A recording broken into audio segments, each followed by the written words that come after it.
Hello, everyone. I'm so grateful to be with you and happy to be here today on this beautiful Wednesday. I am in Idaho and I have my chair is an old oak chair and it's kind of squeaky. So it may join us with its little voices and kind of entertaining.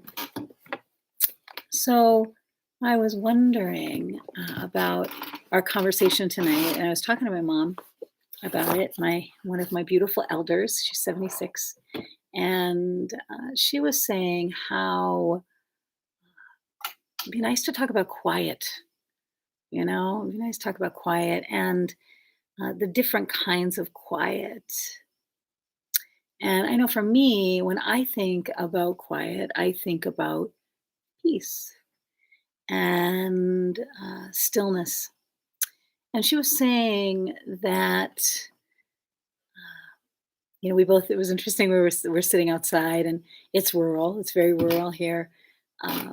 We're at the very, very top of a mountain here. And after I'd asked her, and she made that response, we both kind of fell into silence and we're listening. And there was so much. She said, listen to all that is happening in the silence. And I was noticing the sounds of there was a beetle that flew by. There were many bird songs surrounding us. She has a set of chimes on her porch that was making beautiful sounds and tones. Um, and I've heard from a couple of people, but there's also kind of this belief if it's not better than silence, then it's better not to say anything. And I don't know if we really believe that is so much anymore, but I think that it's important that we think about, well, what is the silence gifting me or giving me or showing me or sharing with me? And so I was thinking about peace, and there is this beautiful Gaelic prayer, but this one is by Mary Rogers. It's adapted from the Gaelic version of the prayer. And it's deep peace of the running wave to you, deep peace of the running wave to you, of water flowing, rising, and falling, sometimes advancing, sometimes receding.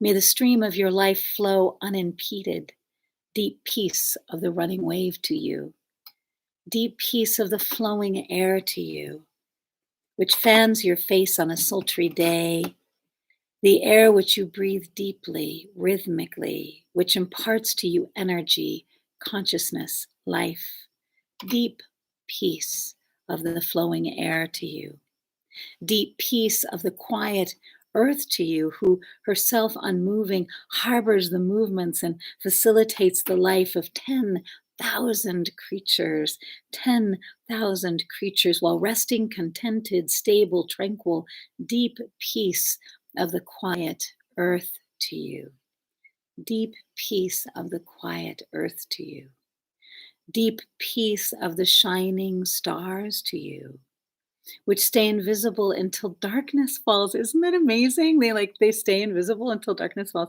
That stay invisible until darkness falls and disclose their pure and shining presence, beaming down in compassion on our turning world.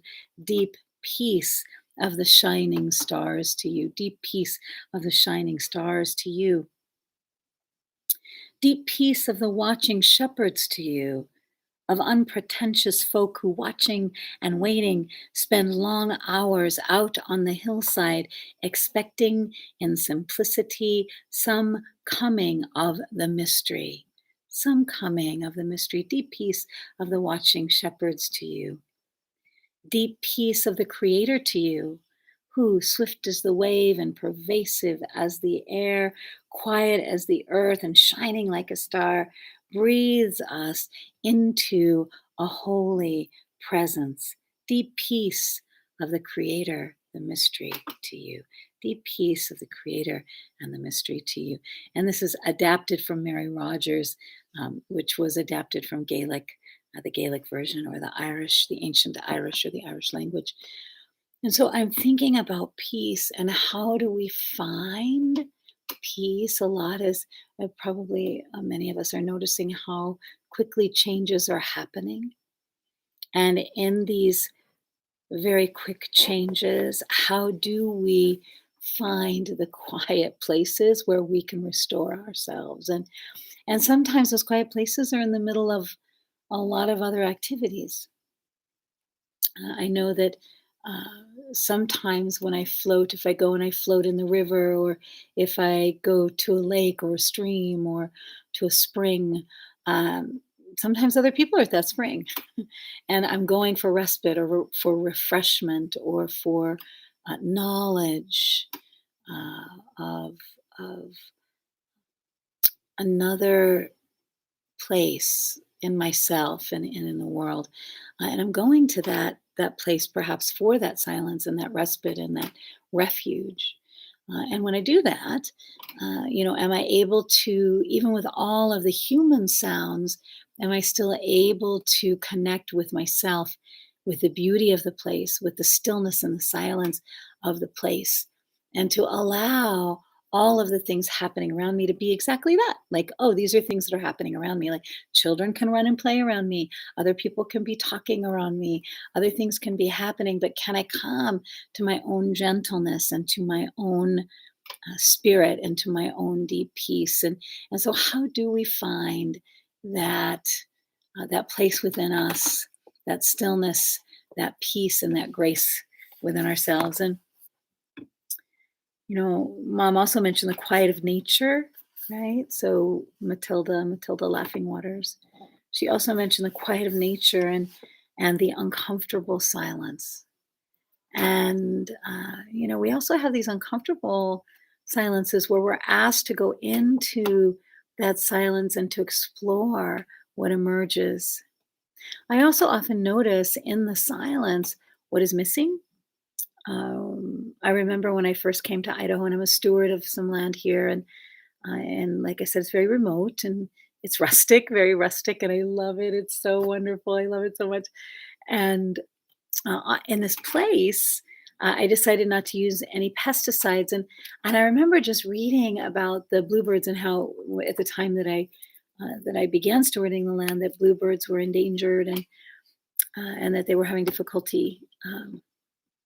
Trying to restore the bluebirds, and there were several people who were working on it. The restoration of the bluebirds, and I I decided in the stewarding of the land not to put any uh, insecticides because we're all a part of the land, and the insects were here before I was here, and they are the angels of the land, and they feed the birds, they attend to and take care of um, our food and make sure that our food is pollinated and that we are able to have food to eat and that the world is balanced. They restore the balance to the world. So I don't use insecticides, and I haven't, but I was very conscious to not do that here on the land, and that everybody has this life inside of them, and that everyone deserves to live, and but especially the insects, who I believe are the gift, the gift to all of these other beings, and hopefully we can be a gift to them by supporting them and making a home for them. And so something really powerful and beautiful that has happened.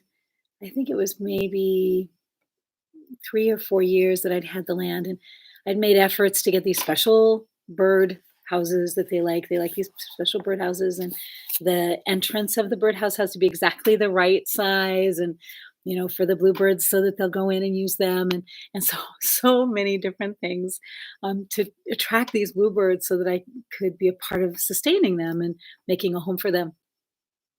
And what I found that there was a day, it was so interesting. There was a day I was walking up, it's about 5 acres, and I was walking up the path, and there in one of the birdhouses, I saw a bluebird land, and I could have wept. I probably did. I was so very, very happy to see them. And today, in the stillness and in the silence of today, I was sitting on the front porch.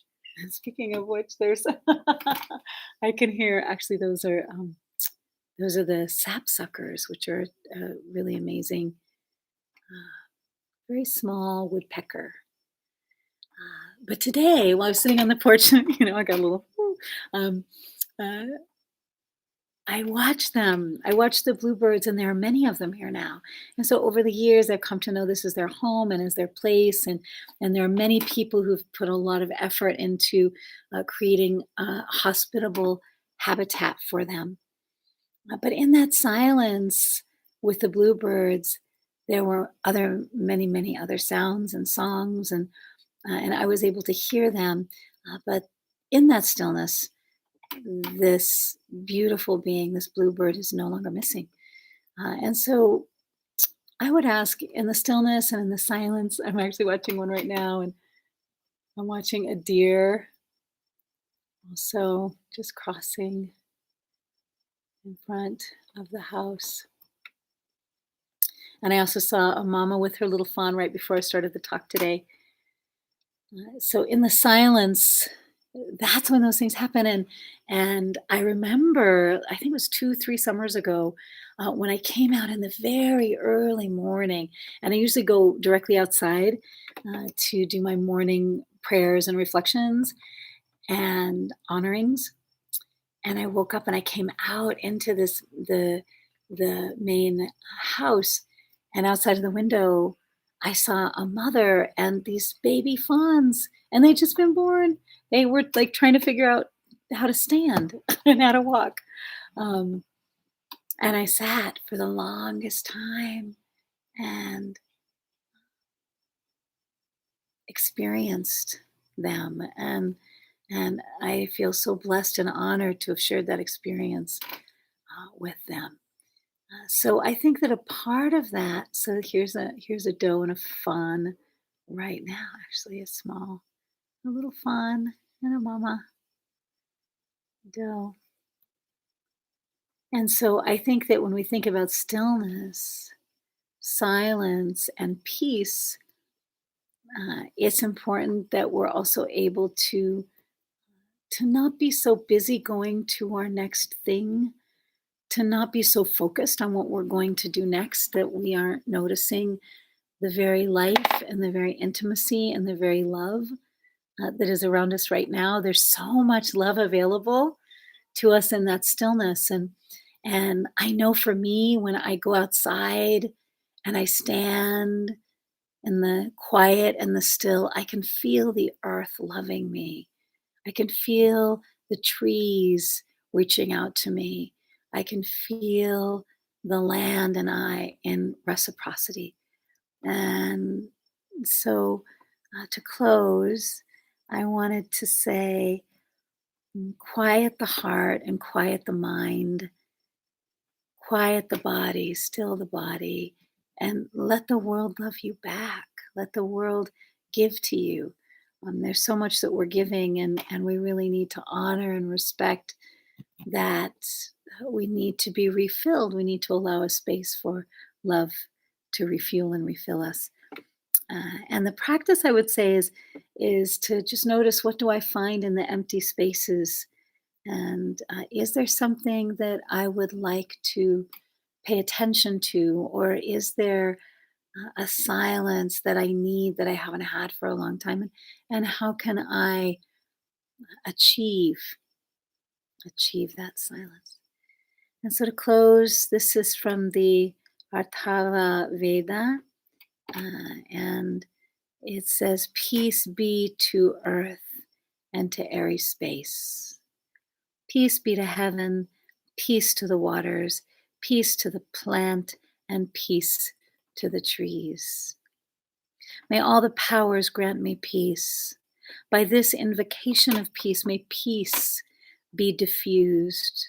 May peace be diffused. By this invocation of peace, may peace bring peace. May peace bring peace. With this peace, the dreadful I now appease. With this peace, the dreadful I now appease.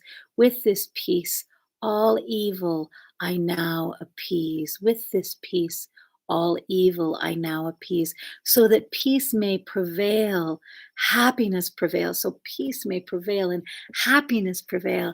May everything for us be peaceful. May everything for us be peaceful.